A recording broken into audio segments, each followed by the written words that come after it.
ನಮ್ಮನ್ನು ಬಹಳವಾಗಿ ಪ್ರೀತಿಸುವಂಥ ನಮ್ಮ ತಂದೆಯ ದೇವರೇ, ವಂದನೆಗಳು, ಸ್ತೋತ್ರಗಳು ತಂದೆ. ಈ ರಾತ್ರಿಕಾಲ ಸಮಯದಲ್ಲಿ ನಿಮ್ಮನ್ನು ಕುರಿತು ಮಾತನಾಡುವಾಗ, ನಿಮ್ಮ ರಾಜ್ಯವನ್ನು ಕುರಿತು ಮಾತನಾಡುವಾಗ ತಂದೆ ಸಹಾಯ ಮಾಡಿ, ಪವಿತ್ರಾತ್ಮರ ಸಹಾಯವನ್ನು ದಯಪಾಲಿಸಿ.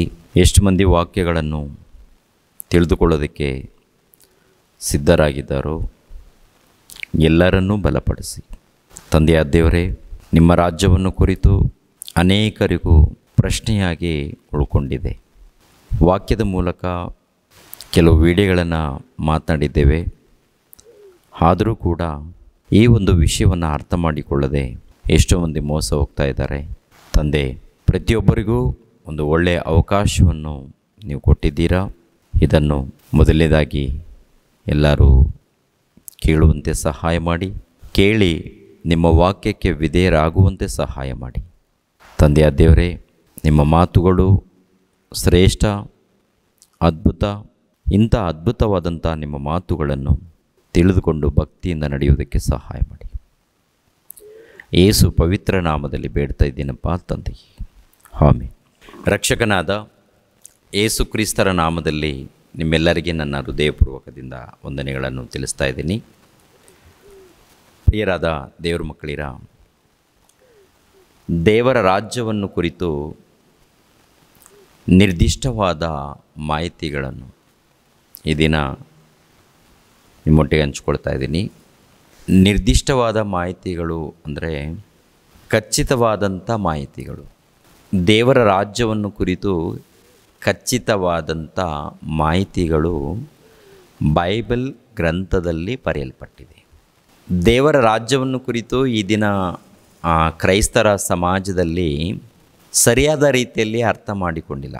ಒಬ್ಬೊಬ್ಬರು ಒಂದೊಂದು ಬೋಧನೆ ಮಾಡುವಂಥದ್ದು ಈ ಸಮಾಜದಲ್ಲಿ ನಾವು ನೋಡ್ತಾ ಇದ್ದೀವಿ. ಈ ಕ್ರೈಸ್ತ ಸಮಾಜದಲ್ಲಿ ಒಬ್ಬೊಬ್ಬರು ಒಂದೊಂದು ಬೋಧನೆ ನಡೀತಾ ಇದೆ. ಪ್ರಾರ್ಥನೆಗಳು ನಡೀತಾ ಇದೆ. ಪ್ರಾರ್ಥನೆಗಳು ಅನೇಕ ಸಭೆಗಳಲ್ಲಿ ಮಾಡುವಂಥದ್ದು. ಏನು ಪ್ರಾರ್ಥನೆ ಏನು ಅಂತ ನೋಡುವಾಗ, ಪರಲೋಕದಲ್ಲಿರುವ ನಮ್ಮ ತಂದೆಯೇ, ನಿಮ್ಮ ರಾಜ್ಯವು ಬರಲಿ, ನಿಮ್ಮ ಚಿತ್ತವು ಪರಲೋಕದಲ್ಲಿ ನೆರವೇರುವ ಪ್ರಕಾರ ಭೂಲೋಕದಲ್ಲಿ ನೆರವೇರಲಿ ಅಂತ ಇವಾಗಲೂ ಕೂಡ ಪ್ರಾರ್ಥನೆ ಮಾಡ್ತಾ ಇದ್ದಾರೆ. ಪ್ರಾರ್ಥನೆ ಮಾಡುವಂಥ ನನ್ನ ಆತ್ಮೀಯ ಅಣ್ಣ ತಮ್ಮಂದರೆಲ್ಲರಿಗೂ ನಾನು ಕೈ ಮುಗಿದು ಕೇಳ್ಕೊಳ್ತಾ ಇದ್ದೀನಿ. ಕೈ ಮುಗಿದು ನಾನು ಕೇಳ್ಕೊಳ್ಳುವಂಥದ್ದು ಏನಪ್ಪ ಅಂದರೆ, ಸೇವಕರಾಗಿರ್ಬೋದು, ಇಲ್ಲ ವಿಶ್ವಾಸಿಗಳಾಗಿರ್ಬೋದು, ಎಲ್ಲ ನನ್ನ ಅಣ್ಣ ತಮ್ಮಂದಿರು. ಯಾಕೆಂದರೆ ನನ್ನ ಒಡ ಹುಟ್ಟಿದವರು ನೀವೆಲ್ಲರೂ. ಅಂದರೆ ನಾವೆಲ್ಲರೂ ದೇವರ ಮೂಲಕ ಬಂದವರು ನಾವೆಲ್ಲರೂ. ಅದಕ್ಕೆ ನಾನು ಕೇಳಿಕೊಳ್ಳೋದು ಏನಪ್ಪ ಅಂತ ನೋಡುವಾಗ, ಈ ವಿಡಿಯೋಗಳನ್ನು ನೋಡಿ ಅನೇಕರಿಗೂ ಶೇರ್ ಮಾಡಿ. ಮೊದಲನೇದಾಗಿ ನೀವು ತಿಳ್ಕೊಳ್ಳಿ, ನೀವು ಅರ್ಥ ಮಾಡಿಕೊಳ್ಳಿ. ಎರಡನೇದಾಗಿ ಇನ್ನೊಬ್ಬರಿಗೆ ತಿಳಿಸಿ. ನೀವು ಕಲ್ತ್ಕೊಂಡು ತಿಳಿಸ್ತೀರೋ ಇಲ್ಲ ಈ ವಿಡಿಯೋ ಶೇರ್ ಮಾಡ್ತೀರೋ ಅದು ನಿಮ್ಮಿಷ್ಟ. ಆದರೆ ಮೊಟ್ಟ ಮೊದಲು ವಾಕ್ಯಗಳನ್ನು ನಾವು ಕಲ್ತ್ಕೊಳ್ಬೇಕು. ಕಲ್ತುಕೊಂಡು ದೇವರಿಗೆ ವಿಧೇಯರಾಗಬೇಕು. ವಿಧೇಯರಾದರೆ ಅವರು ಭಾಗ್ಯವಂತರು, ಅವಿಧೇಯರಾದರೆ ಅವರು ನಿರ್ಭಾಗ್ಯರು. ನಾವೆಲ್ಲರೂ ಭಾಗ್ಯವಂತರಾಗಬೇಕು ಅಂದರೆ ಧನ್ಯರಾಗಬೇಕು ಅಂತ ನಾನು ಬೇಡಿಕೊಳ್ತಾ ಇದ್ದೀನಿ ನಿಮ್ಮನ್ನು. ಯಾಕೆ ಬೇಡಿಕೊಳ್ಳುವಂಥದ್ದು ಅಂದರೆ, ನನ್ನ ಅಣ್ಣ ತಮ್ಮಂದಿರು, ನನ್ನ ಸಹೋದರರು, ನನ್ನ ಸಹೋದರಿಯರು, ಆದ್ದರಿಂದ ಒಡ ಹುಟ್ಟಿದವರು ಆಗಿರುವುದರಿಂದ ನಾನು ಕೇಳಿಕೊಳ್ಳುವಂಥದ್ದು, ನಿಮ್ಮ ಮೇಲೆ ದ್ವೇಷ ಇಲ್ಲಾಂದರೆ ಹಗೆ ನನ್ನ ಹೃದಯದಲ್ಲಿ ಇಲ್ಲ. ದೇವರು ಏನು ಹೇಳಿದ್ದಾರೋ ಅದನ್ನು ನೇರವಾಗಿ ಹೇಳ್ತೀನಿ. ಯಾರಿಗೋ ತಲೆಬಾಗಿಸಿ, ಯಾರಿಗೋ ಭಯಪಟ್ಟು ಹೇಳುವಂಥದ್ದಲ್ಲ. ನಾನು ದೇವರಿಗೆ ಒಳಪಟ್ಟವನು, ಸಮಸ್ತೆಯಲ್ಲ. ಸಮಸ್ತೆಗೆ ಒಳಪಟ್ಟು ನಾನು ಕೆಲಸ ಮಾಡೋನಲ್ಲ, ದೇವರಿಗೆ ಒಳಪಟ್ಟು ಕೆಲಸ ಮಾಡೋನು. ಹೇಳುವಂಥ ವಾಕ್ಯಗಳು ಬೈಬಲ್ ಗ್ರಂಥದಲ್ಲಿ ಇದೆಯಾ ಇಲ್ವಾ ನೀವು ನೋಡಬೇಕು, ಕಲ್ತ್ಕೊಳ್ಬೇಕು, ದೇವರ ವಾಕ್ಯಕ್ಕೆ ವಿಧೇಯರಾಗಬೇಕು, ಪಾಲಿಸಬೇಕು. ಇನ್ನೊಬ್ಬರಿಗೆ ತಿಳಿಸ್ಬೇಕು. ಯಾಕೆಂದರೆ ಈ ಕೊನೆ ದಿನಗಳು, ಮುಕ್ತಾಯದ ದಿನಗಳು, ಕೊನೆ ದಿನಗಳಲ್ಲಿ, ಅಂತ್ಯದ ದಿನಗಳಲ್ಲಿ ನಾವೆಲ್ಲರೂ ಇದ್ದೇವೆ. ಈ ದಿನಗಳನ್ನು ಕುರಿತು ದೇವರು ತನ್ನ ಭಕ್ತರ ಮೂಲಕ ಬರೆಸಿದ್ದಾರೆ. ಆ ವಚನವನ್ನು ನೋಡಿಕೊಂಡು ನಾವು ಮುಂದೆ ಹೋಗೋಣ. ಅಪೊಸ್ತಲನಾಗಿರುವಂಥ ಪೌಲನು ತಿಮೋತಿಯನಿಗೆ ಬರೆದ 2ನೇ ಪತ್ರಿಕೆ 3ನೇ ಅಧ್ಯಾಯ 1ನೇ ವಚನದಿಂದ, ಆದರೆ ಕಡೇ ದಿವಸಗಳಲ್ಲಿ ಕಠಿಣ ಕಾಲಗಳು ಬರೋವೆಂದು ತಿಳಿದುಕೋ. ಮನುಷ್ಯರು ಸ್ವಾರ್ಥ ಚಿಂತಕರು, ಹಣದಾಸೆಯುಳ್ಳವರು, ಬಡಾಯಿ ಕೊಚ್ಚುವವರು, ಅಹಂಕಾರಿಗಳು, ದೂಷಕರು, ತಂದೆ ತಾಯಿಗಳಿಗೆ ಅವಿಧೇಯರು, ಉಪಕಾರ ನೆನೆಸದವರು, ದೇವ ಭಯವಿಲ್ಲದವರು, ಮಮತೆ ಇಲ್ಲದವರು, ಸಮಾಧಾನವಾಗದವರು, ಚಾಡಿ ಹೇಳುವವರು, ದಮೆ ಇಲ್ಲದವರು, ಉಗ್ರತೆಯುಳ್ಳವರು, ಒಳ್ಳೆಯದನ್ನು ಪ್ರೀತಿಸದವರು, ದ್ರೋಹಿಗಳು, ದುಡುಕಿನವರು, ಉಬ್ಬಿಕೊಂಡವರು, ದೇವರನ್ನು ಪ್ರೀತಿಸದೆ ಭೋಗಗಳನ್ನೇ ಪ್ರೀತಿಸುವವರು, ಭಕ್ತಿಯ ವೇಷದಲ್ಲಿದ್ದು ಅದರ ಬಲವನ್ನು ಬೇಡವೆನ್ನುವವರು ಆಗಿರುವರು. ಇಂಥವರ ಸಹವಾಸವನ್ನು ಮಾಡದಿರು. ಅಂದರೆ ಕಡೇ ದಿನಗಳಲ್ಲಿ, ಅಂದರೆ 1ನೇ ಶತಮಾನದಲ್ಲಿ ಅಪೊಸ್ತಲನಾಗಿರುವಂಥ ಪೌಲನು ಪವಿತ್ರಾತ್ಮನ ಪ್ರೇರಣೆಯಿಂದ ಬರೆದಿರುವಂಥ ಮಾತು. ಮತ್ತು ಕಡೇ ದಿನಗಳು ಯಾವಾಗ ಬಂದಿದೆ ಅಂತ ನೋಡುವಾಗ ಅದನ್ನು ಕೂಡ ಹೇಳಿದ್ದಾರೆ. ಕಡೇ ದಿನಗಳು ಯಾವಾಗ ಬರುತ್ತೆ ಅಂತ ಈ ಮಾತಿದೆ ಅಲ್ವ. ಕಡೇ ದಿನಗಳಲ್ಲಂದರೆ ನಾವೇನು ಅಂದ್ಕೊಳ್ತೀವಿ ಗೊತ್ತಾ, ಇನ್ನೂ ಕಡೇ ದಿನಗಳು ಬಂದಿಲ್ಲ ಅಂತ ತುಂಬ ಜನ ಅಂದುಕೊಳ್ಳೋರು ಇದ್ದಾರೆ. ಇನ್ನು ಕೆಲವರು ಇವಾಗ ಕಡೇ ದಿನಗಳು ಏನು ಅಂತದ್ದು ಇವಾಗ ಬಂದಿದೆ ಅಂತ ಅಂದುಕೊಳ್ಳೋರು ಕೂಡ ಇದ್ದಾರೆ. ಆದರೆ ಕಡೇ ದಿನಗಳು ಯಾವಾಗ ಬಂದಿದೆಯೋ ಒಂದು ಸಾರಿ ವಾಕ್ಯದ ಮೂಲಕ ನಾವು ನೋಡೋಣ ಪ್ರಿಯರೇ. ಕಡೇ ದಿನಗಳು ಅಪೊಸ್ತಲನಾಗಿರುವಂಥ ಯೋಹಾನನು ಬರೆದ 1ನೇ ಪತ್ರಿಕೆ 2ನೇ ಅಧ್ಯಾಯ 18ನೇ ವಚನವನ್ನು ನೋಡಿ. ಮಕ್ಕಳಿರ, ಇದು ಕಡೇ ಗಳಿಗೆಯಾಗಿದೆ ಎಂದು. ಮಕ್ಕಳಿರ, ಇದು ಕಡೇ ಗಳಿಗೆಯಾಗಿದೆ. ಕ್ರೈಸ್ತ ವಿರೋಧಿ ಬರುತ್ತಾನೆಂದು ನೀವು ಕೇಳಿದ್ದೀರಷ್ಟೇ. ಈಗಲೂ ಕ್ರೈಸ್ತ ವಿರೋಧಿಗಳು ಬಹುಮಂದಿ ಎದ್ದಿದ್ದಾರೆ. ಇದರಿಂದ ಇದು ಕಡೇ ಗಳಿಗೆಯಾಗಿದೆ ಎಂದು ತಿಳಿದುಕೊಳ್ಳುತ್ತೇವೆ. ಕಡೇ ದಿನಗಳು ಯಾವುದು? ಕಡೇ ದಿನಗಳು ಅಂತ ನೋಡುವಾಗ ಇದು ಕಡೇ ದಿನಗಳು. ಯಾವುದು ಕಡೇ ದಿನಗಳು? ಈ ಗ್ರಂಥ ಅಂದರೆ ಯೋಹಾನನು ಬರೆದ ಪತ್ರಿಕೆಯನ್ನು ಬರೆದಿದ್ದಾರಲ್ವ, ಆ ಬರೆಯುವಂಥ ಸಮಯ ಏನು ಸಮಯ? ಅದು ಕಡೇ ದಿನಗಳು. ಈ ಪತ್ರಿಕೆಯನ್ನು ಬರೆಯುವಂಥ ಸಮಯ, ಈ ಪತ್ರಿಕೆಯನ್ನು ಬರೆಯುವಂಥ ಸಮಯವನ್ನು ಕುರಿತು ಯಾವ ಗಳಿಗೆ ಅಂತೇಳಿದ್ದಾನೆ? ಇದು ಕಡೇ ಗಳಿಗೆ, ಅಂದರೆ ಕೊನೆ ದಿನಗಳು, ಅಂತ್ಯದ ದಿನಗಳು. ಅಂದರೆ ಈ ಗ್ರಂಥವನ್ನು ಯಾವಾಗ ಬರೆದಿದ್ದಾರೆ ಅಂತ ನೋಡುವಾಗ ಕ್ರೈಸ್ತ ಶಕ 90-95 ಮಧ್ಯಕಾಲದಲ್ಲಿ ಅಪೊಸ್ತಲನಾಗಿರುವಂಥ ಯೋಹಾನನು ಬರೆದಿದ್ದಾನೆ. ಅಪೊಸ್ತಲನಾಗಿರುವಂಥ ಯೋಹಾನನು ಅಂದರೆ 1ನೇ ಶತಮಾನದಲ್ಲಿ ಬರೆದಿದ್ದಾನೆ. ಇದು ಬರೆಯುವಂಥ ಕಾಲ ಯಾವ ಕಾಲ ಅಂತ ಹೇಳಿದ್ದಾನೆ?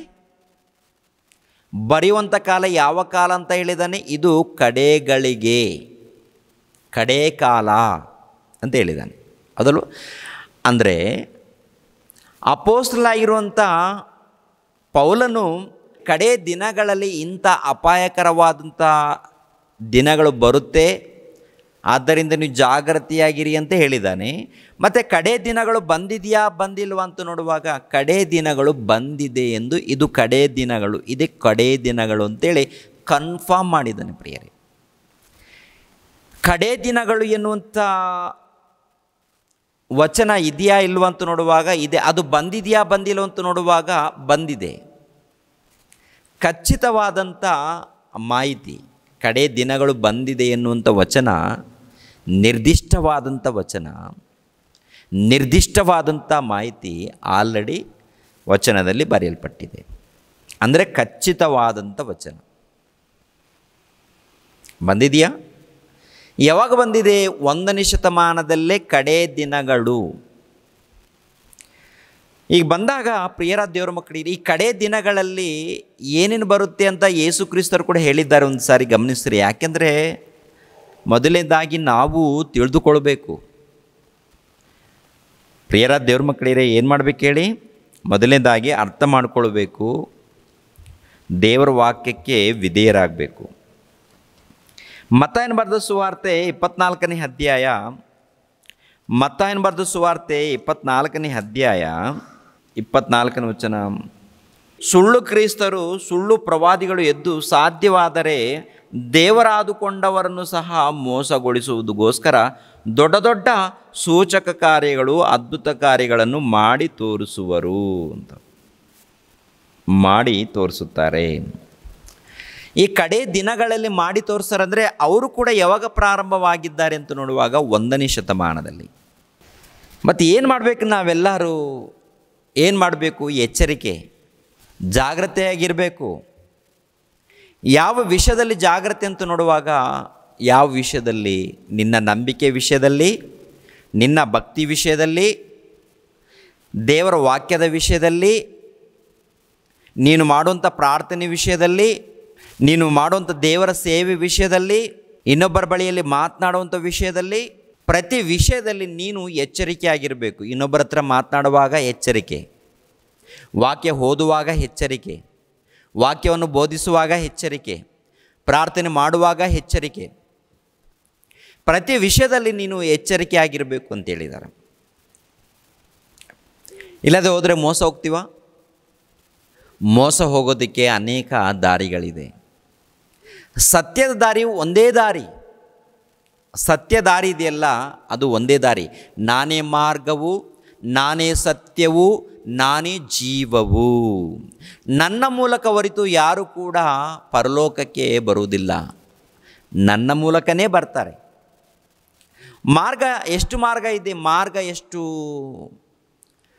ಅಂದರೆ ಈ ಪ್ರಪಂಚ ದೇಶದಲ್ಲಿ ನೋಡುವಾಗ ಒಬ್ಬೊಬ್ಬರು ಒಂದೊಂದು ಮಾರ್ಗ ಇಟ್ಕೊಂಡಿದ್ದಾರೆ. ಅಂದರೆ ಬೈಬಲ್ ಇಟ್ಕೊಂಡು, ಬೈಬಲ್ ಗ್ರಂಥವನ್ನು ಹಿಡಿದುಕೊಂಡು ಒಬ್ಬೊಬ್ಬರು ಒಂದೊಂದು ರೀತಿಯಲ್ಲಿ ಬೋಧನೆ ಮಾಡ್ತಾ ಇದ್ದಾರೆ. ಬೋಧನೆ ಮಾಡುವಂಥ ಬೋಧಕರೆಲ್ಲರೂ ಕೂಡ ಹೇಳುವಂಥದ್ದು ಏನಪ್ಪ ಅಂತ ನೋಡುವಾಗ, ದೇವರು ನನಗೆ ದರ್ಶನ ಕೊಟ್ಟ, ನಾನು ಹೀಗೆ ಬೋಧನೆ ಮಾಡ್ತಾ ಇದ್ದೀನಿ ಅಂತಾನೆ. ದೇವರು ನನ್ನೊಟ್ಟಿಗೆ ಮಾತಾಡಿದ, ನಾನು ಹೀಗೆ ಮಾತನಾಡ್ತಾ ಇದ್ದೀನಿ ಅಂತ ಇನ್ನೊಬ್ಬರು.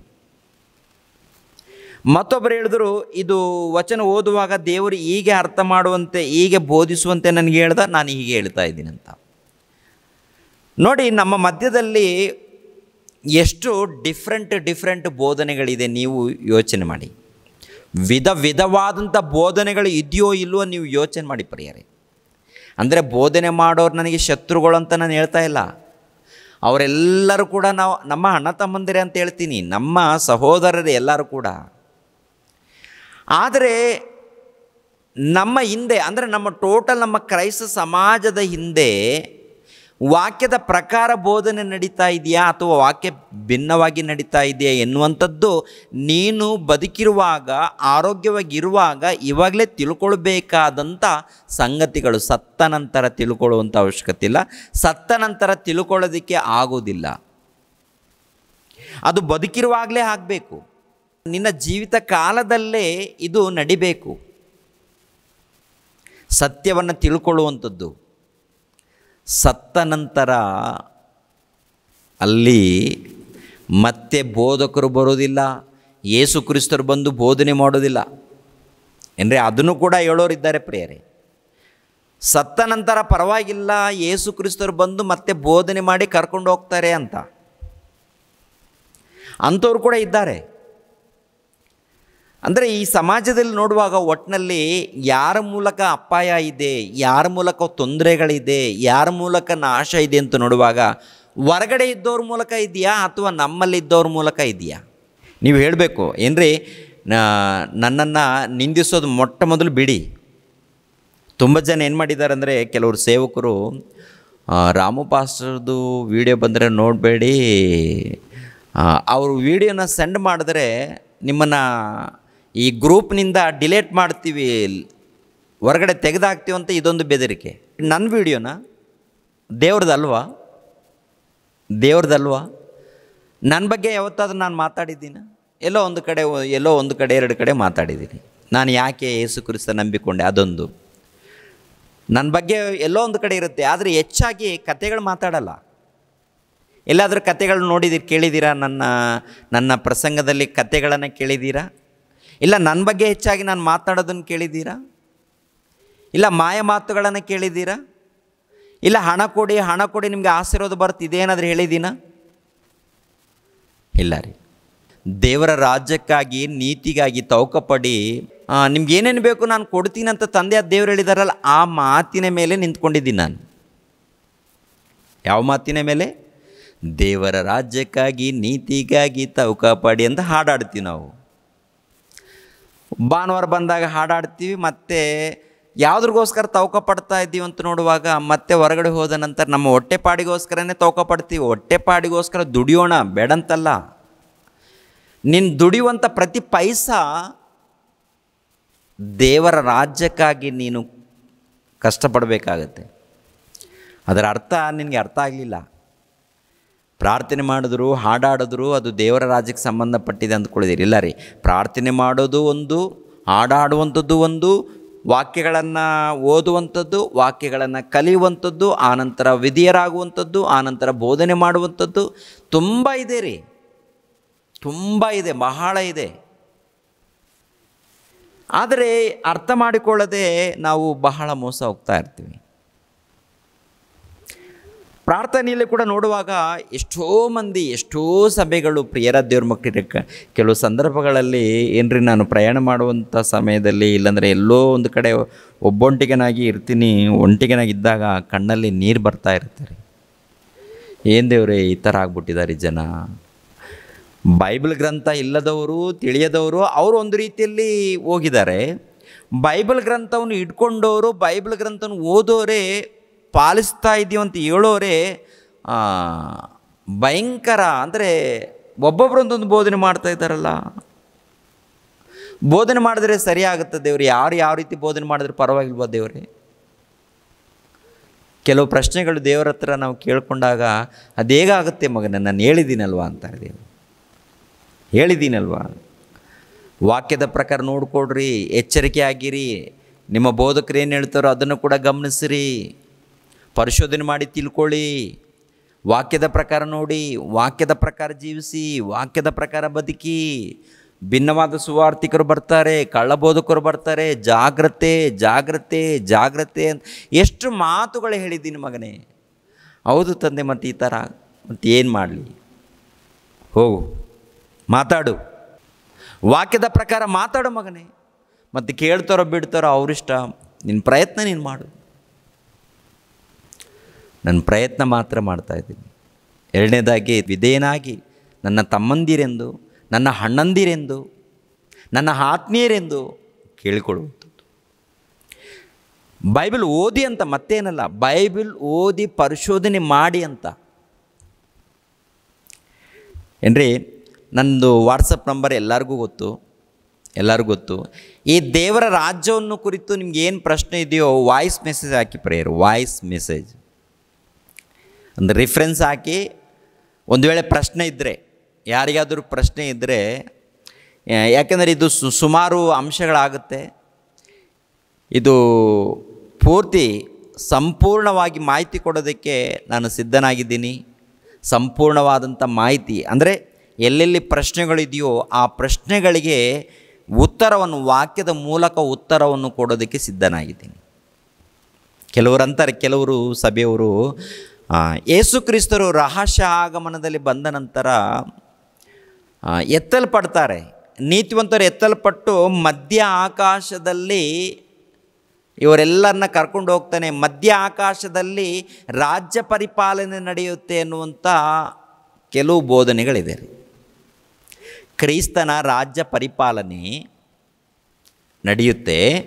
ಎಲ್ಲಿ ನಡೆಯುತ್ತೆ ಅಂತ ಹೇಳಿದಾರಂತ ನೋಡುವಾಗ ಮಧ್ಯ ಆಕಾಶದಲ್ಲಿ ಅಂತ ಕೆಲವರು. ಮತ್ತೆ ಕೆಲವರು ಇನ್ನೂ ದೇವರ ರಾಜ್ಯ ಬಂದಿಲ್ಲ, ಆಮೇಲೆ ಬರುತ್ತೆ ಅಂತ ಮತ್ತು ಕೆಲವರು. ಮತ್ತು ಒಂದು 90% ನೋಡುವಾಗ ಏನ್ರಿ, ಆ ಸಭೆಯವರ ಹೆಸರು ಹೇಳೋದು ಬೇಡ. ಆದರೆ ಹೆಚ್ಚಾಗಿ ಅನೇಕ ಸಭೆಗಳಲ್ಲಿ ದೇವರ ರಾಜ್ಯ ಬರಲಿ, ದೇವರ ರಾಜ್ಯ ಬರಲಿ, ದೇವರ ರಾಜ್ಯ ಬರಲಿ, ಪರಲೋಕದಲ್ಲಿರುವ ತಂದೆಯೇ ನಿಮ್ಮ ಚಿತ್ತವು ಪರಲೋಕದಲ್ಲಿ ನೆರವೇರೋ ಪ್ರಕಾರ ಭೂಲೋಕದಲ್ಲಿ ಬರಲಿ, ಭೂಲೋಕದಲ್ಲಿ ನೆರವೇರಲಿ, ಅದಕ್ಕಿಂತ ಮುಂಚೆ ನಿಮ್ಮ ರಾಜ್ಯವು ಬರಲಿ ಅಂತ. ಅದು ಮತ್ತಾಯನ ಬರೆದ ಸುವಾರ್ತೆ ಅನೇಕ ಸಾರಿ ನಾವು ಓದಿದ್ದೀವಿ, ಮತ್ತೆ ಅಲ್ಲಿ ಕೂಡ ಓದೋಣ. ಎಲ್ಲ ಪ್ರಶ್ನೆಗಳಿದೆ ಅಲ್ವಾ, ಇಲ್ಲೆಲ್ಲ ಪ್ರಶ್ನೆಗಳನ್ನು ಹಾಕಿಕೊಳ್ಳಿ. ಎಲ್ಲ ಪ್ರಶ್ನೆಗಳಿಗೆ ಉತ್ತರವನ್ನು ಕೊಡ್ತೀನಿ. ಅದು ನಾನಲ್ಲ, ಬೈಬಲೇ ಕೊಡುತ್ತೆ. ನಾನೇನೆಂದರೆ ಒಬ್ಬ ಸೇವಕನು, ದೇವರ ಸೇವಕನು, ದೇವರ ಮಗನು, ದೇವರ ಸೇವಕನು ಮಾತ್ರ, ನಿಮ್ಮ ಹಾಗೆ. ಇದರಲ್ಲಿ ಏನಿದೆಯೋ ಇದ್ದದ್ದು ಇದ್ದ ಹಾಗೆ ತಿಳಿಸೋದಕ್ಕೆ ನಾನು ಸಿದ್ಧನಾಗಿದ್ದೀನಿ ಅಂತ ಹೇಳ್ತೀನಲ್ಲ. ಎರಡನೇದಾಗಿ ಎಲ್ಲೇ ಪ್ರಶ್ನೆ ಇರಲಿ, ನನಗೆ ಖಂಡಿತವಾಗಿ ಈ ಒಂದು ಅಂಶದ ವಿಷಯದಲ್ಲಿ ನಿಮ್ಗೆ ಏನು ಪ್ರಶ್ನೆ ಇದೆ ಕಳಿಸ್ಕೊಡಿ. ನನ್ನ ನಂಬರು ಏನ್ರಿ 961145 ಈ ನಂಬರ್ ಇರುತ್ತೆ. ಮತ್ತೇನು ಬರೆದ ಸುವಾರ್ತೆ 6ನೇ ಅಧ್ಯಾಯ 9ನೇ ವಚನ. ಆದುದರಿಂದ ನೀವು ಹೀಗೆ ಪ್ರಾರ್ಥನೆ ಮಾಡತಕ್ಕದ್ದು, ಪರಲೋಕದಲ್ಲಿರುವ ನಮ್ಮ ತಂದೆಯೇ, ನಿನ್ನ ನಾಮವು ಪರಿಶುದ್ಧವೆಂದೆಣಿಸಲ್ಪಡಲಿ, ನಿನ್ನ ರಾಜ್ಯವು ಬರಲಿ, ನಿನ್ನ ಚಿತ್ತವು ಪರಲೋಕದಲ್ಲಿ ನೆರವೇರುವ ಪ್ರಕಾರ ಭೂಲೋಕದಲ್ಲಿಯೂ ನೆರವೇರಲಿ. ನಿಜವಾದ ಸ್ವಾತಂತ್ರ್ಯವು ಯಾವ ದೇಶದಲ್ಲಿ, ಯಾವ ರಾಜ್ಯದಲ್ಲಿ ಇದೆ ಅಂತ, ಅದು ಯೇಸು ಕ್ರಿಸ್ತರ ರಾಜ್ಯದಲ್ಲಿ. ಮತ್ತು ಈ ರಾಜ್ಯ ಬಂದಿದೆಯಾ ಬಂದಿಲ್ವಾ ಎನ್ನುವಂಥದ್ದು ಪ್ರಶ್ನೆ. ಯಾಕೆಂದರೆ ಬಂದಿದೆ ಅಂತ ಕೆಲವರು ಅಂದುಕೊಂಡ್ರೆ, ಬಂದಿಲ್ಲ ಅಂತ ಇನ್ನೂ ಎಷ್ಟೋ ಮಂದಿಯಲ್ಲಿದ್ದಾರೆ. ಬಂದಿಲ್ಲ, ಬರುತ್ತೆ.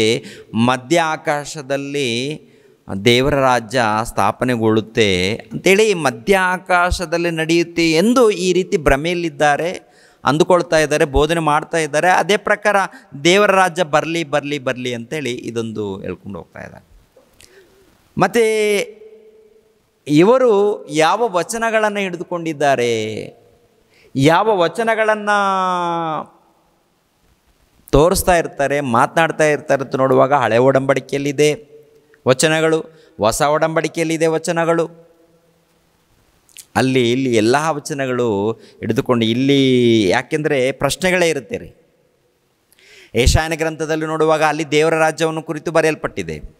ದಾನಿಯೇಲ ಗ್ರಂಥದಲ್ಲಿ ನೋಡುವಾಗ ಅಲ್ಲಿ ದೇವರ ರಾಜ್ಯವನ್ನು ಕುರಿತು ಬರೆಯಲ್ಪಟ್ಟಿದೆ. 2ನೇ ಸಮುವೇಲನ ಗ್ರಂಥವನ್ನು ಕುರಿತು ನೋಡುವಾಗ ಅಲ್ಲಿ ದೇವರ ರಾಜ್ಯವನ್ನು ಕುರಿತು ಬರೆಯಲ್ಪಟ್ಟಿದೆ. ಲೂಕನ ಬರೆದ ಸುವಾರ್ತೆಯಲ್ಲಿ ಬರೆಯಲ್ಪಟ್ಟಿದೆ, ಮತ್ತಾಯನ ಬರೆದ ಸುವಾರ್ತೆಯಲ್ಲಿ ಬರೆಯಲ್ಪಟ್ಟಿದೆ. ಟೋಟಲ್ ದೇವರ ರಾಜ್ಯವನ್ನು ಕುರಿತು ಹಳೆ ಒಡಂಬಡಿಕೆ ಮೊದಲುಗೊಂಡು ಪ್ರಕಟಣೆ ಗ್ರಂಥದವರೆಗೆ ಬರೆಯಲ್ಪಟ್ಟಿರುವಂಥ ವಚನಗಳಲ್ಲಿ ಇಲ್ಲಿ ಪ್ರಶ್ನೆ, ಅಲ್ಲಿ ಪ್ರಶ್ನೆ, ಎಲ್ಲ ಪ್ರಶ್ನೆಗಳು ಉಂಟಾಗುತ್ತೆ. ಆ ಪ್ರಶ್ನೆಗಳು ಉಂಟಾದಾಗ ಅದನ್ನು ಅರ್ಥ ಮಾಡಿಕೊಳ್ಳದೆ ಆನಂತರ ಕೆಲವ್ರು ಏನು ಮಾಡ್ತಾರೆ ಅಂದರೆ, ನನಗೆ ದೇವರು ಈ ರೀತಿ ನನಗೆ ಹೇಳಿಕೊಟ್ಟ, ನನಗೆ ಓಪನ್ ಮಾಡಿಕೊಟ್ಟ, ನಾನು ಅದಕ್ಕೆ ಈ ರೀತಿ ಹೇಳ್ತೀನಂತ ಒಬ್ಬರು, ಈ ರೀತಿ ಹೇಳ್ತೀನಂತ ಇನ್ನೊಬ್ಬರು, ಹೀಗೆ ಇದ್ದಾರೆ. ಹಾಗಿದ್ದರೆ ನಾವೆಲ್ಲರೂ ಕೂಡ ಸರಿಯಾಗಲ್ಲ. ಯಾಕೆಂದರೆ ದೇವರ ವಾಕ್ಯ ನಮ್ಮ ಕೈಯಲ್ಲಿ ಇದೆಯಲ್ವ, ಇದು ಯಾರು ಓದಿದ್ರು ಕೂಡ, ಯಾರು ಮಾತನಾಡಿದ್ರು ಕೂಡ ಒಂದೇ ರೀತಿಯಲ್ಲಿ ಇರುತ್ತೆ ರೀ.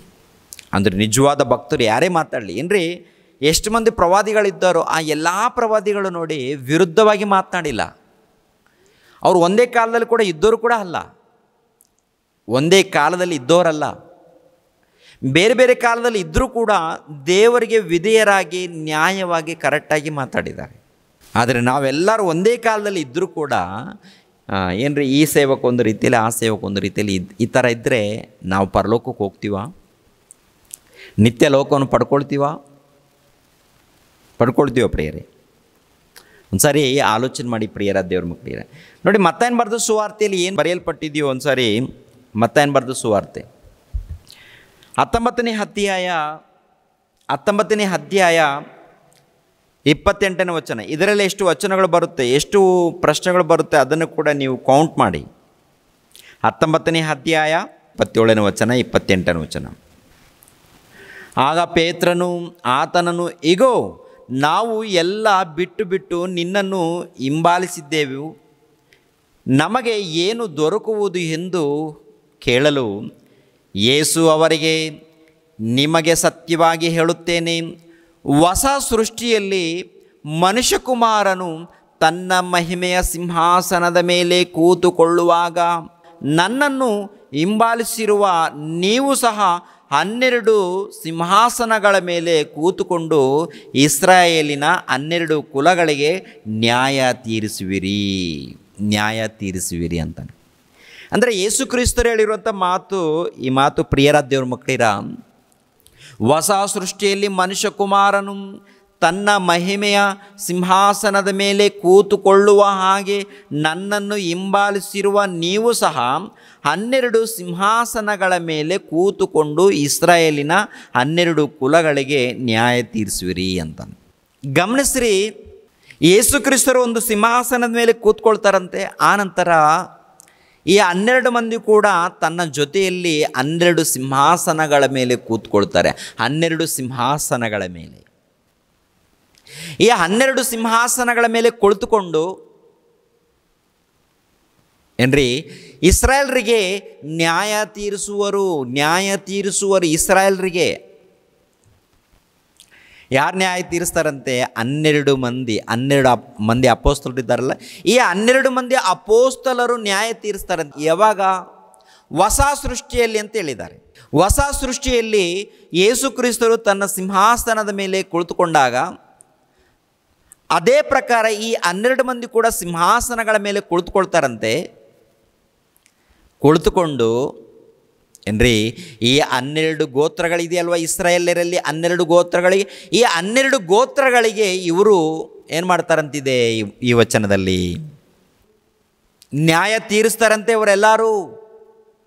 ಯಾವಾಗ ಇದು? ಯಾವಾಗ? ಹೊಸ ಸೃಷ್ಟಿಯಲ್ಲಿ. ಇನ್ನೊಂದು ವಚನ ನೋಡೋಣ. ಲೂಕನ ಬರೆದ ಸುವಾರ್ತೆ 22ನೇ ಅಧ್ಯಾಯ 29ನೇ ವಚನ ನೋಡಿ. ಲೂಕನ ಬರೆದ ಸುವಾರ್ತೆ 22ನೇ ಅಧ್ಯಾಯ 29-30ನೇ ವಚನ. ಆದುದರಿಂದ ನನ್ನ ತಂದೆಯು ನನಗೆ ರಾಜ್ಯವನ್ನು ನೇಮಿಸಿದ ಪ್ರಕಾರ ನಾನು ನಿಮಗೂ ನೇಮಿಸುತ್ತೇನೆ.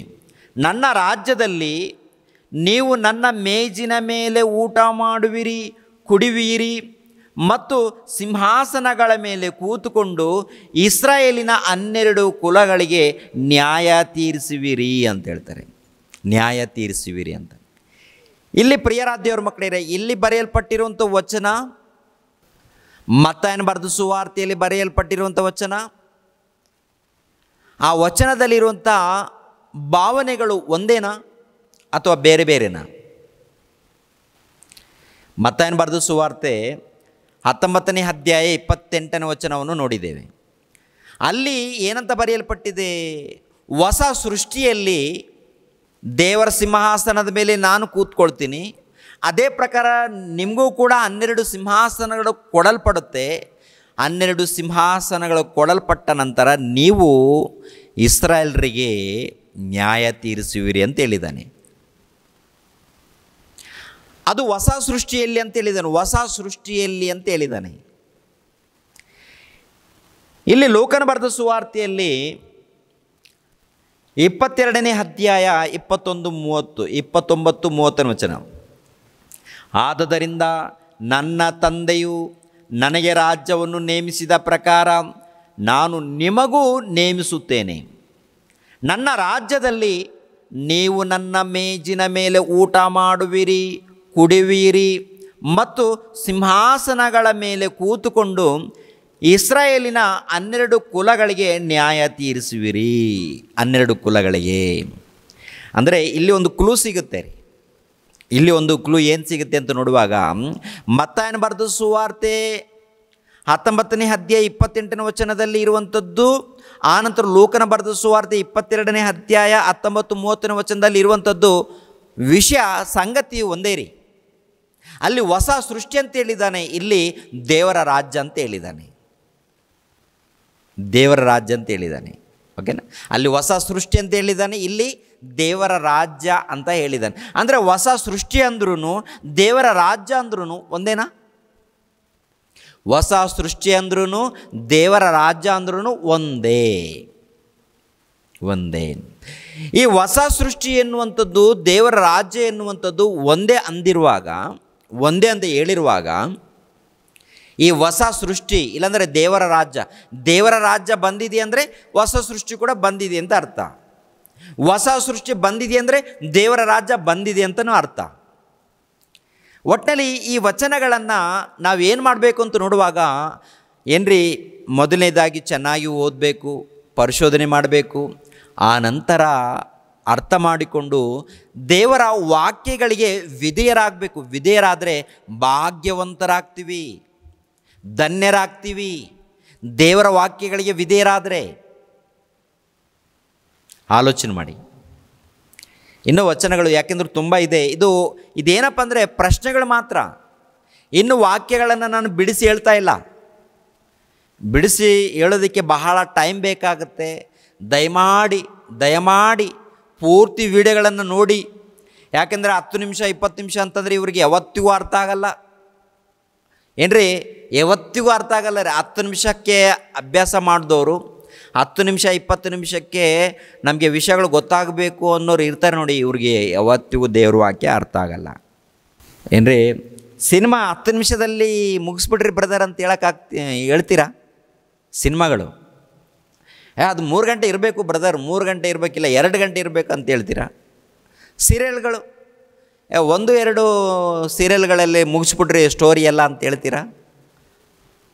ಇಲ್ಲ, ಮುಂದಿನ ವಾರ ಏನು ಬರುತ್ತೆ, ನಾಳೆ ಏನು ಬರುತ್ತೆ, ನಾಡಿದ್ದೇನು ಬರುತ್ತೆ, ನೋಡೋಣ. ಅರ್ಧ ಗಂಟೆ ಯಾಕೆ, ಇನ್ನೊಂದು 10 ನಿಮಿಷ ಜಾಸ್ತಿ ಆಗಿದ್ರೆ ಪರವಾಗಿಲ್ವಲ್ಲ, ಇನ್ನೊಂದು ಅರ್ಧ ಗಂಟೆ ಜಾಸ್ತಿ ಆಗಿದ್ದರೆ ಪರವಾಗಿಲ್ವಲ್ಲ. ಅಬ್ಬಬ್ಬಬ್ಬಬ್ಬಬ್ಬಾ, ಸಿನಿಮಾಗಳು ಸೀರಿಯಲ್ಗಳಾದರೆ ಇನ್ನೊಂದು ಅರ್ಧ ಗಂಟೆ ಜಾಸ್ತಿ ಆಗಿದ್ದರೆ ಪರವಾಗಿಲ್ಲ ಅಂತ ಹೇಳುವಂಥ ನೀವು ದೇವರ ವಾಕ್ಯದ ವಿಷಯದಲ್ಲಿ ಬಂದಾಗ 20 ನಿಮಿಷದಲ್ಲಿ ಮುಗಿಸ್ಬಿಡ್ರಿ, ಇಲ್ಲ 40, ಇಲ್ಲಾಂದ್ರೆ ಅರ್ಧ ಗಂಟೆಯಲ್ಲಿ ಮುಗಿಸ್ಬಿಡ್ರಿ. ಇಷ್ಟು ದೊಡ್ಡದು ಯಾಕೆ? ದೇವ್ರ ವಾಕ್ಯ ಅರ್ಥ ಆಗುತ್ತಾ? ಅರ್ಥ ಮಾಡಿಕೊಂಡಿದ್ದೀರಾ? ಚಿಕ್ಕದ ಏನೋ ನಿಮ್ಮ ಸಮಾಧಾನಕ್ಕೋಸ್ಕರ ಏನೋ ಮಾತಾಡ್ತಾ ಇರ್ತೀವಿ 10 ನಿಮಿಷ 20 ನಿಮಿಷ, ಅದು ಬೇರೆ. ಒಂದು ಅಂಶ ಕ್ಲಿಯರ್ ಮಾಡ್ಕೊಳ್ಬೇಕಾದ್ರೆ ನಮ್ಮ ಜೀವಿತ ಸಾಕಾಗಲ್ಲ ರೀ, ನಮ್ಮ ಬದುಕು ಸಾಕಾಗಲ್ಲ. ಅರ್ಥ ಮಾಡಿಕೊಳ್ಳೋದಕ್ಕೆ ಪ್ರಯಾಸ ಪಡಿ. ಪ್ರಕಟಣೆ ಗ್ರಂಥದಲ್ಲಿ ಕೂಡ ನೋಡೋಣ, ಅಲ್ಲಿ ಕೂಡ ದೊಡ್ಡ ಪ್ರಶ್ನೆಗಳಿದೆ. ಏನ್ರಿ, ಇವಾಗ ನೋಡಿದ್ದೀವಲ್ವ, ಇಲ್ಲಿ ಎಷ್ಟು ಪ್ರಶ್ನೆಗಳು ಹುಟ್ಟುತ್ತೆ ಅಂತ ನೋಡುವಾಗ, ದೇವರ ರಾಜ್ಯ ಎನ್ನುವಂಥದ್ದು, ಹೊಸ ಸೃಷ್ಟಿ ಎನ್ನುವಂಥದ್ದು ಒಂದು ಪ್ರಶ್ನೆ, ದೇವರ ರಾಜ್ಯ ಎನ್ನುವಂಥದ್ದು ಒಂದು ಪ್ರಶ್ನೆ. ಆ ನಂತರ ಮೇಜಿನ ಮೇಲೆ, ಈ ಮೇಜಿನ ಮೇಲೆ ಅಂದರೆ ಏನು, ಊಟ ಅಂದರೆ ಏನು, ಕುಡಿಯೋದಂದರೆ ಏನು, ಸಿಂಹಾಸನಗಳ ಮೇಲೆ ಕುಳಿತುಕೊಂಡು ಇಸ್ರಾಯೇಲರಿಗೆ 12 ಕುಲಗಳಿಗೆ ನ್ಯಾಯ ತೀರಿಸ್ತಾರೆ. ಅಂದರೆ ಇವರು ಯಾವ ರೀತಿ ನ್ಯಾಯ ತೀರಿಸ್ತಾರೆ ಅಂದರೆ ಸತ್ತ ನಂತರ ನ್ಯಾಯ ತೀರಿಸೋದಲ್ವಾ, ಬದುಕಿರುವಾಗ ತೀರಿಸ್ತಾರಾ? ಬದುಕಿರುವಾಗ ತೀರಿಸ್ತಾರಾ ಅಥವಾ ಸತ್ತ ನಂತರ ತೀರಿಸ್ತಾರಾ ನ್ಯಾಯ ತೀರಿಸುವಂಥದ್ದು? ಸತ್ತ ಮೇಲೆ ಆನಂತರ ನ್ಯಾಯ ತೀರಿಸ್ತಾರಾ ಅಥವಾ ಬದುಕಿರುವಾಗ ನ್ಯಾಯ ತೀರಿಸ್ತಾರಾ? ಏನು ನಡೆಯುತ್ತೆ ಇದರ ಹಿಂದೆ? ಸತ್ತ ಮೇಲೆ ನ್ಯಾಯ ತೀರಿಸ್ತಾರಾ ಅಥವಾ ಏನ್ರಿ ಬದುಕಿರುವಾಗ ನ್ಯಾಯ ತೀರ್ಪಾಗುತ್ತಾ? ಏನು ಊಟ ಮಾಡ್ತಾರೆ? ಮೇಜಿನ ಮೇಲೆ ಕುಳಿತುಕೊಂಡು, ಎಲ್ಲರೂ ಮೇಜಿನ ಮೇಲೆ ಕುಳಿತುಕೊಂಡು ಏನು ಊಟ ಮಾಡ್ತಾರೆ, ಏನು ಕುಡಿತಾರೆ? ಕೆಲವರು ಇಂಥ ವಚನಗಳನ್ನು ಹಿಡಿದುಕೊಂಡು ಊಟ ಮಾಡಿರಿ ಕುಡೀರಿ ಅಂತಂದರೆ, ಏನಾದರೂ ಫಂಕ್ಷನ್ ನಡೀತಾ ಇದ್ದರೆ ಎಲ್ಲರೂ ಹಿರಿಯರೆಲ್ಲರೂ ಸೇರಿ ಕುಡೀರಿ ಅಂತೇಳಿ ಎಲ್ಲ ಬ್ರ್ಯಾಂಡಿ, ವಿಸ್ಕಿ, ಆಮೇಲೆ ವೈನ್ ಎಲ್ಲ ಕುಡಿದು ಮತ್ತರಾಗಿ ಮನೆಗೆ ಹೋಗ್ತಾ ಇರ್ತಾರೆ. ಯಾಕಂದರೆ ಯೇಸು ಸ್ವಾಮಿ ಹೇಳಿದ್ದಾನಲ್ವ ಅಂತೇಳಿ ಈ ರೀತಿ ವಚನಗಳನ್ನು ತಮ್ಮ ಭೌತಿಕವಾಗಿ ತಮ್ಮ ಸ್ವಾರ್ಥಕ್ಕೆ ಬಳಸಿಕೊಂಡು ಯೇಸು ಕ್ರಿಸ್ತರನ್ನು ಅವಮಾನ ಮಾಡ್ತಾ ಇದ್ದಾರೆ. ಯೇಸು ಕ್ರಿಸ್ತರನ್ನು ಅವಮಾನ ಮಾಡುವಂಥದ್ದು ಏನ್ರಿ? ಇವಾಗಲೂ ಕೂಡ ಬುದ್ಧಿ ಬಂದಿಲ್ವಾ? ವಯಸ್ಸಾಗಿದೆ, ಹಿರಿಯರಂತ ಹೇಳ್ಕೊಳ್ತಾರೆ, ದೊಡ್ಡವರಂತ ಹೇಳ್ಕೊಳ್ತಾರೆ, ಆದರೂ ಬುದ್ಧಿ ಬಂದಿಲ್ವಾ? ಮಾಯ ಮಾಡಿದೆಯಾ? ಸೈತಾನ್ ಮಾಯ ಮಾಡಿದೆಯಾ? ನಿನ್ನ ದೇಹ ಮಾಯ ಮಾಡಿದೆಯಾ? ಅಪ್ಪ ಅಣ್ಣ, ನಿನ್ನ ದೇಹ ಎಂಥ ದೇಹ ನಿಂದು? ಅದ್ಭುತವಾದಂಥ ದೇವರು ದೇಹ ಕೊಟ್ಟರೆ ಆ ದೇಹವನ್ನು ಮಾಯ ಮಾಡಿ ಮತ್ತಿನಲ್ಲಿ ಸೈತಾನಿಗೆ ಒಪ್ಪಿಸಿ ಕೊನೆಯದಾಗಿ ಏನಾಗ್ತಾ ಇದೆಯಾ ಗೊತ್ತಾ ನಿನಗೆ? ಏನಪ್ಪ ಗೊತ್ತಾ ನಿನಗೆ? ಸೀದಾ ನೀನು ಬೆಂಕಿ ಕೊಂಡೋಗಿ ಹೋಗ್ತೀಯಾ, ಆನಂತರ ನಿನ್ನ ಜೊತೆಗೆ ನಿನ್ನ ಕುಟುಂಬ ಕೂಡ ಬೆಂಕಿ ಕೊಂಡಕ್ಕೆ ನಡೆಸ್ಕೊಂಡು ಹೋಗ್ತೀಯಾ.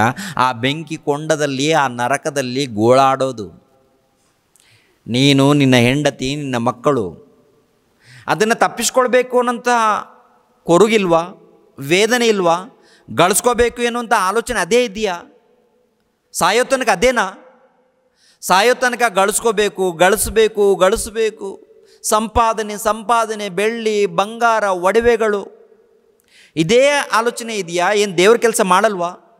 ದೇವರ ವಾಕ್ಯಗಳನ್ನು ಓದಲ್ವಾ? ಕೂತ್ಕೊಳ್ಳಲ್ವಾ? ಪ್ರಾರ್ಥನೆಗೆ ಕೂತ್ಕೊಳ್ಳಲ್ವಾ? ವಾಕ್ಯಗಳನ್ನು ಧ್ಯಾನಿಸಲ್ವಾ? ಏನಯ್ಯ, ನೀನು ಧ್ಯಾನಿಸದೆ ಹೋದರೆ, ನೀನು ವಿಧೇಯನಾಗದೆ ಹೋದರೆ, ವಾಕ್ಯಗಳನ್ನು ಪಾಲಿಸದೆ ಹೋದರೆ, ದೇವರಿಗೆ ಒಳಪಡದೆ ಹೋದರೆ ನಿನ್ನ ಗತಿ ಅಧೋಗತಿ, ದುರ್ಗತಿ ನಿನ್ನ ಗತಿ. ಬೆಂಕಿ ಕೊಂಡಕ್ಕೆ ಹೋಗಬೇಕಾಗತ್ತೆ, ಯಾತನೆ ಪಡುವಂಥ ಸ್ಥಳಕ್ಕೆ. ಇಲ್ಲಿ ಕೆಲವು ಪ್ರಶ್ನೆಗಳು, ಅಲ್ಲಿ ಕೆಲವು ಪ್ರಶ್ನೆಗಳು ಇದ್ದಾಗ ಈ ಪ್ರಶ್ನೆಗಳಿಗೆ ಉತ್ತರ ತಿಳ್ಕೊಂಡು ಆ ನಂತರ ನಾವು ಏನು ಮಾಡಬೇಕು ಅಂತೇಳಿ ಸಿದ್ಧರಾಗಬೇಕು. ಈ ಎಲ್ಲ ಪ್ರಶ್ನೆಗಳು ಏನ್ರಿ, ಪ್ರತಿದಿನ ಈ ದೇವರ ರಾಜ್ಯವನ್ನು ಕುರಿತು ಇದು ಸಂಪೂರ್ಣವಾಗಿ ಮುಗಿಯೋ ತನಕ ನಾನು ಮಾತಾಡ್ತೀನಿ. ಎಷ್ಟು ಅಂಶಗಳಾಗುತ್ತೋ ಎಷ್ಟು ಭಾಗಗಳಾಗುತ್ತೋ ನನಗೆ ಗೊತ್ತಿಲ್ಲ. ಒಟ್ಟಿನಲ್ಲಿ ಕೆಲವು ಭಾಗಗಳಾಗುತ್ತೆ. ದಯಮಾಡಿ ಪ್ರತಿನಿತ್ಯ ನೋಡಿ, ಕಲ್ತ್ಕೊಳ್ಳಿ, ರಿಫರೆನ್ಸನ್ನು ಬರೆದುಕೊಂಡು ಈ ವಚನಕ್ಕೆ ಉತ್ತರ ಇದು, ಈ ವಚನಕ್ಕೆ ಉತ್ತರ ಇದು, ಈ ಮಾತಿಗೆ ಉತ್ತರ ಇದು ಅಂತೇಳಿ, ಈ ಪ್ರಶ್ನೆಗೆ ಉತ್ತರ ಅಂತೇಳಿ ಕೆಳಗಡೆ ನೀವು ಬರೆದುಕೊಂಡು ಪ್ರಾಕ್ಟೀಸ್ ಮಾಡಿ, ಧ್ಯಾನ ಮಾಡಿ, ಅಭ್ಯಾಸ ಮಾಡಿ, ಅನೇಕರಿಗೆ ತಿಳಿಸ್ಕೊಡಿ. ನಿನ್ನ ಸಹೋದರರನ್ನು ಕಾಪಾಡು, ರಕ್ಷಿಸು. ಏನ್ರಿ, ಈ ಲೂಕನ ಬರೆದ ಸುವಾರ್ತೆಯಲ್ಲಿ ಎಷ್ಟು ಪ್ರಶ್ನೆಗಳಿದೆಯೋ ಅದನ್ನು ಬರ್ಕೊಳ್ಳಿ. ಮತ್ತನ ಬರೆದ ಸುವಾರ್ತೆಯಲ್ಲಿ ಅದರಲ್ಲಿ ಎಷ್ಟು ಪ್ರಶ್ನೆಗಳಿದೆಯೋ ಅದನ್ನು ಬರ್ಕೊಳ್ಳಿ. ಇವಾಗ ಪ್ರಕಟಣೆ ಗ್ರಂಥಕ್ಕೆ ಬರೋಣ. ಈ ಪ್ರಕಟಣೆ ಗ್ರಂಥ 20ನೇ ಅಧ್ಯಾಯ ಏನ್ರಿ, 20ನೇ ಅಧ್ಯಾಯ 4ನೇ ವಚನದಿಂದ ನೋಡೋಣ. 4ನೇ ವಚನದಿಂದ, ತರುವಾಯ ಸಿಂಹಾಸನಗಳನ್ನು ಕಂಡೆನು. ಏನು ಕಂಡಿದ್ದಾರಂತೆ? ತರುವಾಯ ಸಿಂಹಾಸನಗಳನ್ನು ಕಂಡೆನು, ಅವುಗಳ ಮೇಲೆ ಜನರು ಕೂತಿದ್ದರು, ನ್ಯಾಯ ತೀರಿಸುವ ಅಧಿಕಾರವು ಅವರಿಗೆ ಕೊಡಲ್ಪಟ್ಟಿತು. ಜನರು ಕೂತ್ಕೊಂಡಿದ್ದಾರಂತೆ. ತರುವಾಯ ಸಿಂಹಾಸನಗಳು ಅಂದರೆ ಯೋಹಾನನು ದರ್ಶನದಲ್ಲಿ ನೋಡ್ತಾ ಇದ್ದಾನೆ, ನೋಡುವಂಥದ್ದು ಬರಿತಾ ಇದ್ದಾನೆ. ತರುವಾಯ ಸಿಂಹಾಸನಗಳನ್ನು ಕಂಡೆನು, ಅವುಗಳ ಮೇಲೆ ಜನರು ಕೂತಿದ್ದರು, ನ್ಯಾಯ ತೀರಿಸುವ ಅಧಿಕಾರವು ಅವರಿಗೆ ಕೊಡಲ್ಪಟ್ಟಿತು. ಇದಲ್ಲದೆ ಯೇಸುವಿನ ವಿಷಯವಾದ ಸಾಕ್ಷಿಯ ನಿಮಿತ್ತವಾಗಿ, ದೇವರ ವಾಕ್ಯದ ನಿಮಿತ್ತವಾಗಿಯೂ ತಲೆ ವಹಿಸಿಕೊಂಡವರ ಆತ್ಮಗಳನ್ನು ಮೃಗಕ್ಕೂ ಅದರ ವಿಗ್ರಹಕ್ಕೂ ನಮಸ್ಕರಿಸದೆ ತಮ್ಮ ಹಣೆಯ ಮೇಲೆ ಮತ್ತು ಕೈ ಮೇಲೆ ಗುರುತು ಹಾಕಿಸಿಕೊಳ್ಳದೆ ಇರುವವರನ್ನು ಕಂಡೆನು. ಅವರು ಜೀವಿತರಾಗಿ ಎದ್ದು 1000 ವರ್ಷ ಕ್ರಿಸ್ತನೊಂದಿಗೆ ಆಳಿದರು. ಮಿಕ್ಕ ಸತ್ತವರು ಆ 1000 ವರ್ಷ ತೀರುವ ತನಕ ಜೀವಿತರಾಗಿ ಹೇಳಲಿಲ್ಲ. ಇದೇ ಪ್ರಥಮ ಪುನರುತ್ಥಾನವು. ಪ್ರಥಮ ಪುನರುತ್ಥಾನದಲ್ಲಿ ಸೇರುವವರು ಧನ್ಯರು, ಪರಿಶುದ್ಧನೂ ಆಗಿದ್ದಾನೆ. ಇಂಥವರ ಮೇಲೆ ಎರಡನೆಯ ಮರಣಕ್ಕೆ ಅಧಿಕಾರವಿಲ್ಲ. ಆದರೆ ಅವರು ದೇವರಿಗೂ ಕ್ರಿಸ್ತನಿಗೂ ಯಾಜಕರಾಗಿ ಕ್ರಿಸ್ತನೊಂದಿಗೆ ಆ 1000 ವರ್ಷಗಳು ಆಳುವರು ಅಂತಿದೆ. ಈ 1000 ವರ್ಷ ಆಳುವರಂತ ಇರುವುದರಿಂದ ಏನ್ರಿ, ಮಧ್ಯ ಆಕಾಶದಲ್ಲಿ ಈ ಆಳ್ವಿಕೆ ನಡೆಯುತ್ತೆ. ಏನ್ರಿ, ಮಧ್ಯ ಆಕಾಶದಲ್ಲಿ ಆಳ್ವಿಕೆ ನಡೆಯುತ್ತೆ, ಆ ನಂತರ ಆಮೇಲೆ ಬರುತ್ತೆ ಅಂತ ಈ ರೀತಿಯ ಅನೇಕ ರೀತಿಯಲ್ಲಿ ಇದ್ದಾರೆ ಪ್ರಿಯರೇ, ಅನೇಕ ರೀತಿಯಲ್ಲಿ ಇದ್ದಾರೆ.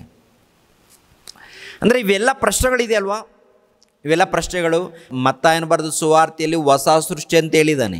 ಲೂಕನ ಬರೆದ ಸುವಾರ್ತೆಯಲ್ಲಿ ನೋಡುವಾಗ ದೇವರ ರಾಜ್ಯ ಅಂತ ಹೇಳಿದ್ದಾನೆ. ಪ್ರಕಟಣೆ ಗ್ರಂಥದಲ್ಲಿ ನೋಡುವಾಗ 1000 ವರ್ಷಗಳಂತ ಹೇಳಿದ್ದಾನೆ. 1000 ವರ್ಷಗಳು ಕ್ರಿಸ್ತನೊಂದಿಗೆ ಆಳುವರು ಅಂತ ಹೇಳಿದ್ದಾನೆ. ಇವೆಲ್ಲ ಬೇರೆ ಬೇರೆನಾ ಅಥವಾ ಒಂದಕ್ಕೆ ಹೇಳಿದ್ದಾನ? ದೇವರ ರಾಜ್ಯವನ್ನು ಕುರಿತು ಹೇಳಿದ್ದಾನ ಅಥವಾ ಇದು ಬೇರೆ ಅದು ಬೇರೆನಾ ಅಂತ ಹೇಳುವಾಗ ಏನ್ರಿ ಪ್ರಿಯರ ದೇವ್ರ ಮಕ್ಕಳಿರೋ, ವಾಕ್ಯದ ಮೂಲಕ ಎಲ್ಲವನ್ನು ತಿಳ್ಕೊಳ್ಳೋಣ. ಇವಾಗ ನಿಮ್ಗೆ ಕೊಟ್ಟಿರುವಂಥ ರಿಫರೆನ್ಸ್ ಎಷ್ಟು ಗೊತ್ತಾ? ಕೆಲವು ಮಾತ್ರ ಕೊಟ್ಟಿದ್ದೀನಿ. ಇದರಲ್ಲಿ ಮತ್ತಾಯನ ಬರೆದ ಸುವಾರ್ತೆಯಲ್ಲಿ ಎಷ್ಟು ಪ್ರಶ್ನೆಗಳಿದೆಯೋ ಅದನ್ನು ಕೌಂಟ್ ಮಾಡ್ಕೊಳ್ಳಿ, ಲೆಕ್ಕ ಮಾಡ್ಕೊಳ್ಳಿ. ಆನಂತರ ಲೂಕನ ಬರೆದ ಸುವಾರ್ತೆಯಲ್ಲಿ 22, 29ನೇ ವಚನ, 29ನೇ ವಚನ, 30ನೇ ವಚನ ಇದೆಯಲ್ಲ, ಇದರಲ್ಲಿ ಎಷ್ಟು ಪ್ರಶ್ನೆಗಳಿದೆಯೋ ಇದನ್ನು ಕೂಡ ನೀವು, ಎಷ್ಟು ಪ್ರಶ್ನೆಗಳಿದೆಯೋ ಅದನ್ನು ಕೂಡ ಬರ್ಕೊಳ್ಳಿ. ಆನಂತರ ಪ್ರಕಟಣೆ ಗ್ರಂಥ 20ನೇ ಅಧ್ಯಾಯ 4ನೇ ವಚನದಿಂದ 6ನೇ ವಚನದವರೆಗೆ ಇರುವಂಥ ಪ್ರಶ್ನೆಗಳಿದೆಯಲ್ಲ, ಇವೆಲ್ಲ ಪ್ರಶ್ನೆಗಳಿಗೆ ಉತ್ತರ ತಿಳ್ಕೊಳ್ಳೋಣ. ಅದು ನಾಳೆಯಿಂದ ಸ್ಟಾರ್ಟ್ ಮಾಡೋಣ ಪ್ರಿಯರೇ. ಅಲ್ಲಿ ಪ್ರಶ್ನೆ ಇಲ್ಲಿ ಪ್ರಶ್ನೆ ಇವೆಲ್ಲ ಕೂಡ ಲೆಕ್ಕ ಹಾಕ್ಕೊಳ್ಳಿ, ಇವೆಲ್ಲ ಬರ್ಕೊಳ್ಳಿ. ನಿಮ್ಗೆ ಏನೇನು ಪ್ರಶ್ನೆ ಬರುತ್ತೋ, ಒಂದು ವೇಳೆ ಅರ್ಥ ಆಗಿದೆಯಾ, ಅರ್ಥ ಆದವ್ರಿಗೆ ದೇವ್ರ ಸ್ತೋತ್ರವಾಗಲಿ. ಅರ್ಥ ಆದವ್ರ ವಿಷಯದಲ್ಲಿ ನಾನು ಹೇಳ್ತಾ ಇಲ್ಲ. ಅರ್ಥ ಮಾಡಿಕೊಂಡಿಲ್ಲ, ಅರ್ಥ ಆಗಿಲ್ಲ, ಇಲ್ಲಿ ಭೋಜನ ಅಂತೇಳಿದ್ದಾನೆ, ಕುಡಿತಾರಂತೇಳಿದ್ದಾನೆ, ಆನಂತರ ಏನಪ್ಪ ಕ್ರಿಸ್ತನ ಮೇಜಿನ ಮೇಲೆ ಅಂತೇಳಿದ್ದಾನೆ, ಇವೆಲ್ಲ ಇದೆಯಲ್ವಾ, ಇಲ್ಲಿ ಪ್ರಶ್ನೆಗಳು ಬರುತ್ತೆ ನೋಡಿ. ಇವೆಲ್ಲ ಪ್ರಶ್ನೆಗಳನ್ನು ಬರೆದುಕೊಳ್ಳಿ. ಇದು ಪ್ರಶ್ನೆ, ಇದು ಪ್ರಶ್ನೆ. ಅರ್ಥ ಆಯಿತು ಅಂದರೆ ಓಕೆ, ದೇವ್ರ ಸ್ತೋತ್ರವಾಗಲಿ. ಅರ್ಥ ಆಗಿಲ್ಲ ಅಂದರೆ ಆ ಅರ್ಥವನ್ನು ತಿಳ್ಕೊಳ್ಳೋದಕ್ಕೆ ನಾಳೆಯಿಂದ ಖಂಡಿತವಾಗಿ ಏನ್ರಿ ಈ ಒಂದು ವಿಷಯವನ್ನು ಮಾತನಾಡ್ತಾ ಇದ್ದೀನಿ. ನಾಳೆ ಖಂಡಿತವಾಗಿ ಪ್ರತಿಯೊಬ್ಬರು ಕೂಡ ನೀವು ನೋಡಿ, ಆನಂತರ ಅನೇಕರಿಗೆ ತಿಳಿಸ್ಕೊಡಿ, ಅನೇಕರಿಗೂ ಶೇರ್ ಮಾಡಿ, ದೇವರಿಗೆ ವಿಧೇಯರಾಗಿ ಭಕ್ತಿಯಿಂದ ಜೀವಿಸೋದಕ್ಕೆ ಪ್ರಯಾಸ ಪಡಿ. ಓಕೆನಾ?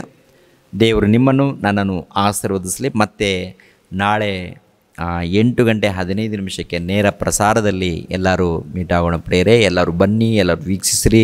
ಎರಡನೇದಾಗಿ ತಾಳ್ಮೆಯಿಂದ ನೋಡಿ, ದೇವ್ರ ವಾಕ್ಯವನ್ನು ಕಲ್ತ್ಕೊಳ್ಳಿ, ಅನೇಕರಿಗೆ ಸಾರೋದಕ್ಕೆ ಪ್ರಯತ್ನ ಮಾಡಿ. ಓಕೆನಾ? ದೇವರು ನಿಮ್ಮನ್ನು ನನ್ನನ್ನು ಆಶೀರ್ವದಿಸಲಿ. ಎಲ್ಲರೂ ತಲೆಬಾಗ್ಸಿರ್ತಾರೆ. ನಮ್ಮನ್ನು ಬಹಳವಾಗಿ ಪ್ರೀತಿಸುವಂಥ ತಂದೆಯಾದ ದೇವರೇ, ವಂದನೆಗಳು, ಸ್ತೋತ್ರಗಳು ತಂದೆ. ನಿಮ್ಮ ರಾಜ್ಯವನ್ನು ಕುರಿತು ತಿಳ್ಕೊಳ್ಬೇಕು ತಂದೆ. ಅನೇಕ ವಿಷಯಗಳಿದೆ. ಹಳೆ ಒಡಂಬಡಿಕೆಯಲ್ಲಿ ನೋಡುವಾಗ ಅಲ್ಲಿ ಕೂಡ ಅನೇಕ ಪ್ರಶ್ನೆಗಳು ಉಂಟಾಗುತ್ತೆ ತಂದೆ. ಹೊಸ ಒಡಂಬಡಿಕೆಯಲ್ಲಿ ನೋಡುವಾಗ ಕ್ರಿಸ್ತನ ಮಾತಿನಲ್ಲಿ ಎಷ್ಟೋ ಪ್ರಶ್ನೆಗಳು ಉಂಟಾಗುತ್ತೆ. ಆದರೆ ಆ ಪ್ರಶ್ನೆಗಳಿಗೆ ನೀವು ಉತ್ತರ ಹೇಳಿದ್ದೀರಿ ತಂದೆ. ಆ ಪ್ರಶ್ನೆಗಳಿಗೆ ಉತ್ತರವನ್ನು ಅದ್ಭುತವಾಗಿ ನೀವು ಹೇಳಿದ್ದೀರ ತಂದೆ. ಆ ಉತ್ತರವನ್ನು ನಾವು ತಿಳ್ಕೊಳ್ಬೇಕು ತಂದೆ. ತಿಳ್ಕೊಳ್ಬೇಕಾದ್ರೆ ನಿಮ್ಮ ಸಹಾಯ ಬೇಕು ತಂದೆ. ಆ ಸಹಾಯವನ್ನು ನೀವು ಕೊಡ್ತೀರಾ ತಂದೆ. ಅದಕ್ಕೆ ನಿಮಗೆ ಕೃತಜ್ಞತೆಗಳು, ಸ್ತೋತ್ರಗಳು. ಎಷ್ಟು ಮಂದಿ ವಾಕ್ಯಗಳನ್ನು ಕೇಳಿದ್ದಾರೋ ಎಲ್ಲರನ್ನು ಬಲಪಡಿಸಿ ಪ್ರತಿಯೊಬ್ಬರು ತಿಳ್ಕೊಳ್ಳೋದಕ್ಕೆ ಸಹಾಯ ಮಾಡಿ. ಯೇಸು ಪವಿತ್ರ ನಾಮದಲ್ಲಿ ಬೇಡ್ತಾ ಇದ್ದೀನಪ್ಪ ತಂದೆಯೇ, ಆಮೇನ್. ಎಲ್ಲರಿಗೂ ವಂದನೆಗಳು ಪ್ರಿಯ.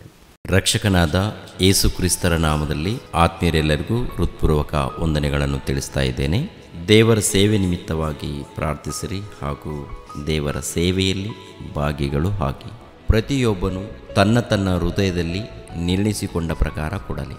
ದುಃಖದಿಂದಾಗಲಿ ಬಲಾತ್ಕಾರದಿಂದಾಗಲಿ ಯಾರೂ ಕೊಡಬಾರದು. ಯಾಕೆಂದರೆ ಸಂತೋಷವಾಗಿ ಕೊಡುವವನ ಮೇಲೆ ದೇವರಿಗೆ ಪ್ರೀತಿಯುಂಟು. 2 ಕೊರಿಂಥದವರಿಗೆ ಬರೆದ ಪತ್ರಿಕೆ 9ನೇ ಅಧ್ಯಾಯ 7ನೇ ವಚನ.